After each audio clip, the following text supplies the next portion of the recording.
Is queen versus bishop endgame always a win? Have you ever wondered if having a queen against a bishop in chess guarantees a win? This question is fascinating and has many layers to it. Let's break it down to understand the dynamics of this endgame. In chess, the queen is the most powerful piece on the board. When you have a queen facing a bishop, you start with a significant material advantage. The queen is worth more than the bishop, and this usually translates into a winning position, especially in open spaces where the queen can move freely. The queen's mobility is unmatched.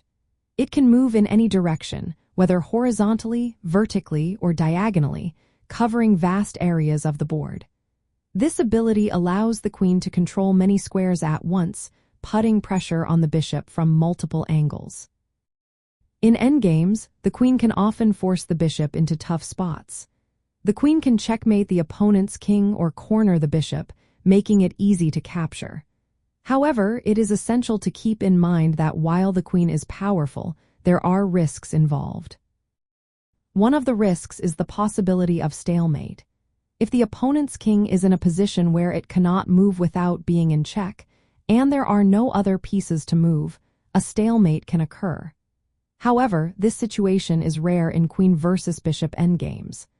The queen usually can create scenarios where the bishop must be captured or the king is checkmated. The position on the board also plays a role in the outcome. If the bishop is well supported by pawns or has a safe spot to retreat, it can be more challenging for the queen to secure a win.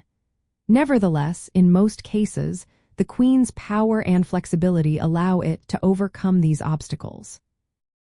For practical play, if you find yourself with a queen against a bishop, focus on using the queen's mobility to control key squares.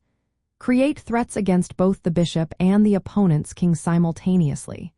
This strategy often leads to a winning position. In summary, while the queen generally has a winning advantage over the bishop in the endgame, specific board positions and player decisions can lead to draws or even losses. Proper play is essential to ensure that the side with the queen can capitalize on its advantages.